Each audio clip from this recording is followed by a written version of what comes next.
The White House, taking up a colossal 55,000 square feet across 6 stories with 132 rooms as well as 35 bathrooms. This historic building sits on a plot of over 18 acres of land, and it's home to not just the office of the president, but plenty of secrets and hidden features you probably had no idea were concealed behind the walls of 1600 Pennsylvania Avenue. But today, we're going to reveal some of the craziest ones. Let's get started. Number 13. Secret passages. The White House isn't just where the president lives, it's also home to a whole host of supposedly hidden rooms and tunnels. These are thought to be located throughout, although it's almost impossible to say for certain just how many there are, or even exactly where they all are. That's largely because official spokespersons and historians are only permitted to confirm the existence of rooms that are already public knowledge. In the wake of Japan's attack on Pearl Harbor in 1941, there were concerns that Japan and the other Axis powers could target the White House. In the days following the attack, work began on a tunnel leading from the White House to a dry moat that surrounded the Treasury. The team came up with a plan to create a temporary bomb shelter under the Treasury building, which was connected to the White House via a tunnel. The bomb shelter itself was an abandoned vault located in the basement of the Treasury building. White House staff quickly transformed it into a 10-room apartment suite, complete with a command center and living quarters for the president. The staff added carpets and drapes to give it that homey feel, and it's been rumored that a discreet, unmarked door has been installed inside the Oval Office, concealing a secret passage to the bomb shelter. This hidden doorway could have well been designed as a private escape route for President Roosevelt, allowing him to move freely from his office to the bomb shelter in the event of a sudden attack by the Axis powers. The Treasury bomb shelter was only temporary. Work soon began on a permanent 1,600-square-foot bunker deep under the White House. With 7-foot thick walls, the shelter would be able to protect the president against 500-pound bombs. At the time, of course, there was never any official acknowledgement that a shelter was being constructed, just that there was work being done on the East Wing, home to the building's living museum, containing a collection of priceless artifacts stashed there. Number 12. The President's Emergency Operations Center. The bunker that FDR oversaw would be remodeled and repurposed into the President's Emergency Operations Center, an underground command center. It's down there that President Bush would eventually be found coordinating with his staff immediately following the events of the 9/11 terror attacks on the World Trade Center. On September 11, 2001, then-President George W. Bush held a meeting with the National Security Council down in the President's Emergency Operations Center. How do we know that? Well, thanks to a few sources, the first being none other than the former First Lady herself, Laura Bush. In a memoir she wrote and released in 2010, she described her experience of the events of September 11th and specifically mentioned traversing through the White House to the president's EOC. According to her account, it was reached through a pair of big steel doors, complete with biometric security systems buried deep underneath the White House. Then in 2015, several photos of the gathering were released and published by the National Archives, showing the public the interior of this secret location for the very first time.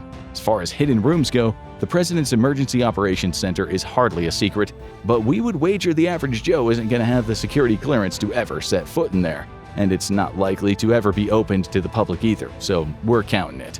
But keeping the president safe is a serious job, and that means serious hardware, which brings us to the next feature.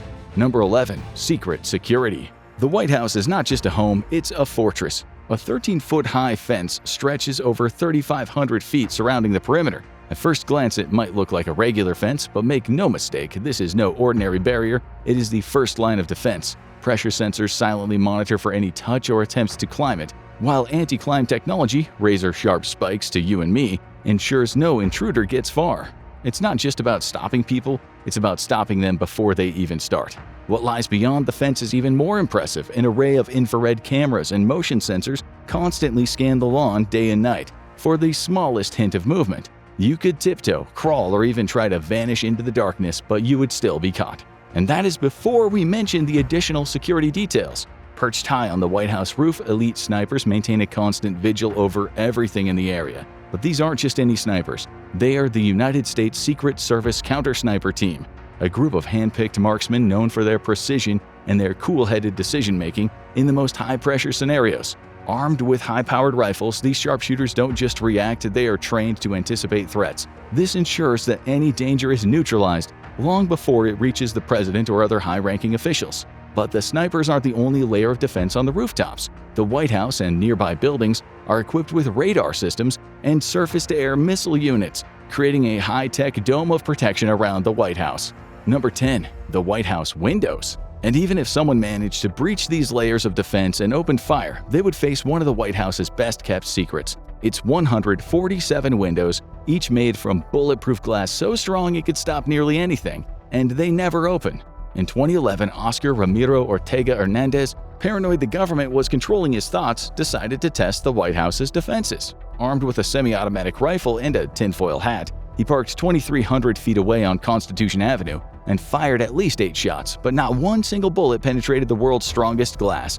In fact, it's so effective, the Secret Service didn't even realize an attack had happened until 4 days later, when a housekeeper discovered debris on a balcony. But if there is even a slight threat to the president, there is number 9, the secret White House bunker.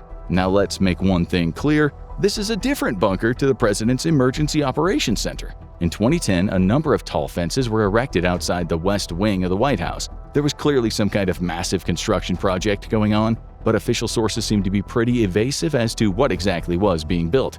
One story seemed to be this construction was just some long overdue replacements to the building's infrastructure. But the project observed seemed to be far bigger in its scope than just replacing a few foundations.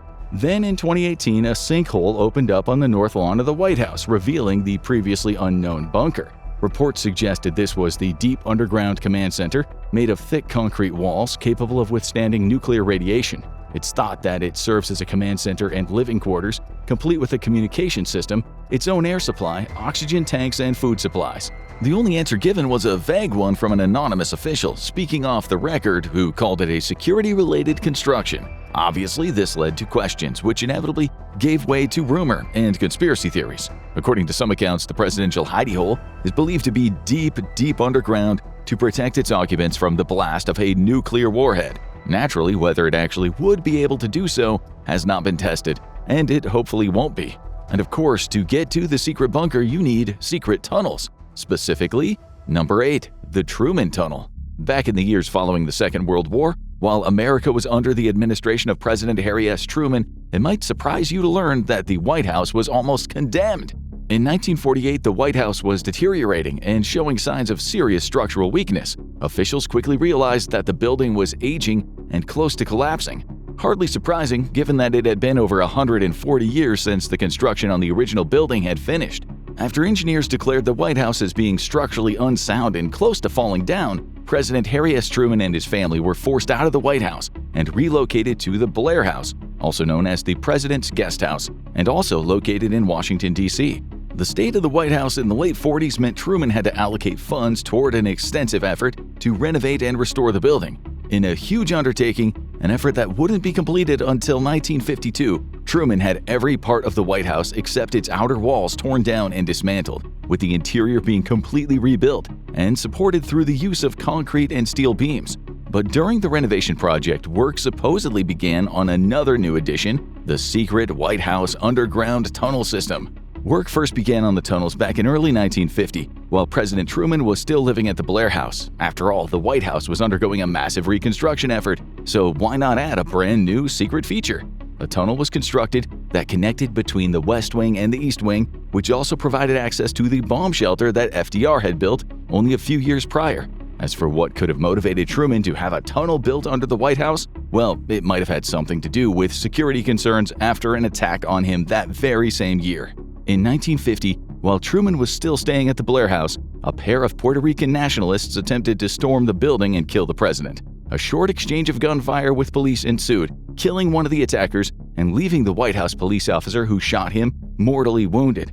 The slain officer was 30 feet from the president's bedroom window, where Truman had been standing seconds before the firefight. But Truman wasn't the only one who installed a secret tunnel, which brings us to the next entry. Number 7, the Reagan Tunnel. In order to protect the president in the event of a terrorist attack, Ronald Reagan's administration had another tunnel constructed back in 1987. Now this one had a little bit more of the it factor. The Reagan Tunnel was accessed via a secret staircase located somewhere just outside of the Oval Office. If there was ever any danger, Reagan could press on a wall panel which would reveal the staircase, and at the bottom was a passageway that led to an exit. And if the secret door wasn't cool enough, the passageway apparently ends at a closet, which can be found in the basement of the White House, near the president's private elevator. Number 6, the secret entrance. The front entrance to the White House is an ideal spot for tourist selfies, But there is more than one way in, and one of them is about as far from Instagram-worthy as it gets. Visitors to the White House have to go through a long, detailed process to reach the front door. There's a whole lot of security gates, ram-proof barriers, armed guards, and a healthy dose of electronic surveillance to get through. But there is a lesser-known way in, a secret entrance hiding in plain sight. Around 2 blocks away on H Street in Northwest DC, there's an ordinary-looking alley. Thousands of people pass by it every day on their daily commute without giving it a second glance. The only hint of its true purpose is a small booth built into the wall and a steel barrier, which most people assume belongs to a parking lot. In reality, it is a bulletproof booth managed by Secret Service agents. The alley leads past the back of the Federal Claims Courthouse, and it ends at a nondescript door at the Freedmen's Bank building, once a part of the Treasury Department annex. Beyond that door lie 2 subterranean routes connecting that alley to the White House. Over the years, the tunnel has been a discreet getaway for presidents and their families. Tricia Nixon used it after her Rose Garden wedding in 1972, and Lyndon Johnson used it to avoid Vietnam War protesters. There were even rumors that JFK used the back entrance to smuggle Marilyn Monroe into the White House. Today, the passage ends at the White House parking garage, and it remains an active route for discreet arrivals and departures, proof that sometimes the most secure places hide in plain sight. As we mentioned earlier, the White House has rooms dedicated to entertaining, downtime, and democracy. But what if the president is feeling under the weather? Number 5. The White House Medical Unit. The White House Medical Unit, or WHMU, is the ultimate on-call doctor's office, exclusively serving the president, vice president, and their families. And it's open 24/7. From routine checkups to life-saving emergencies, the team is always ready because nothing derails a press conference faster than a pounding headache. One of the coolest features is the in-house dental clinic. Even presidents need clean teeth. Staffed by licensed dental professionals, this clinic is assumed to have some seriously high-tech equipment, and it's probably the only place where you'll find classified floss. Taking charge of the WHMU is the president's doctor, who oversees a team of medical professionals, including physicians, nurses, and specialists. Inside the White House residence, there is an exam room on the ground floor. For more extensive care, the WHMU has a larger facility in the nearby Eisenhower Executive Office building, ensuring help is always within reach. But it's not just the president who gets the VIP treatment. The WHMU also cares for White House staff, visiting dignitaries, and even the occasional tourist. While the White House Medical Unit ensures the president is always in tip-top shape, there's another team working behind the scenes to keep them safe, right down to what's on their plate. Number 4. Food testers. Believe it or not, the White House has food testers, and their job isn't about making sure the president's dinner tastes good. Although that is an added perk, these experts play a crucial role in keeping the president, the vice president, and other high-ranking officials safe. Their job goes way beyond sampling dishes like a food critic. These testers are trained to detect contaminants, allergens, or anything suspicious that could compromise the meal's safety. They are the frontline guinea pigs when it comes to chow time, and it is serious business. When you're protecting the most powerful leaders in the world, there is no room for error. In 2020, the White House's LinkedIn page put out a job listing for a food taster, and confidentiality is part of the package. Like all employees in the White House, they have to sign non-disclosure agreements before they take their first bite. Their work is vital, maintaining the White House's kitchen's excellence and safety standards. Even when the president dines out, a member of the food tasting team is always close by. They keep a close eye on the kitchen staff to ensure no extra ingredients make their way onto the plate. In fact, some presidents have even refused to eat if their food taster wasn't present. Now that is when you know you've got an important job. Number 3. USSUD. No idea what that is? Well, that's the United States Secret Service Uniformed Division. The U.S. Secret Service is well known as the federal law enforcement agency who protect the safety of the United States politicians and their families, including the president himself. But the White House itself has its own dedicated branch of the United States Secret Service. The Uniformed Division is responsible for protecting the White House grounds. In addition to this, there are 4 other branches of the Uniformed Division: the Foreign Missions Branch, who conduct foreign diplomatic missions with the surrounding District of Columbia area, the Vice President Residence Branch, and the Special Operations Branch. As their name suggests, they're usually found dressed inconspicuously in white shirts and black pants, and can be seen patrolling the outer perimeter of the White House, often having direct contact with members of the public. There are over 1,300 officers and technicians that form this division. If that wasn't enough covert secrecy for you, then hold on to your earpiece, agent, because we're about to hit our next entry. Number 2. Secret Presidential Code Names. It's a long-standing tradition of the U.S. Secret Service, assigning some pretty awesome code names to presidents and their families, as well as for other prominent members of their immediate circles, and important locations like the White House. Yes, the house itself even has its own code name. These names are often used for security purposes, in particular back when certain electronic communications weren't usually encrypted. Nowadays, it's more so for the sake of brevity, clarity, and tradition.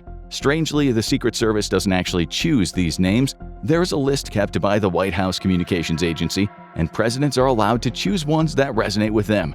Here are some of our favorites. Lancer. That was JFK's code name, pretty fitting since his administration was often likened to the court of Arthurian legend, and Lancelot was one of King Arthur's most famous knights. Traditionally, all a president's family members will have code names that start with the same letter, and First Lady Jackie Kennedy was Lace. Then there's Searchlight, which is a great ironic code name for Tricky Dick himself, President Richard Nixon.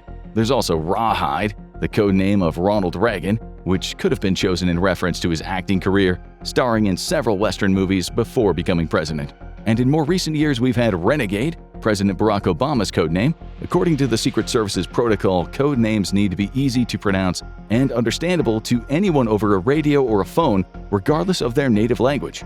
While they tend to change over time for security purposes, these code names are often publicly known, and they're generally picked from a list of words that aren't commonly used, especially during Secret Service communications. Number 1. The White House code name.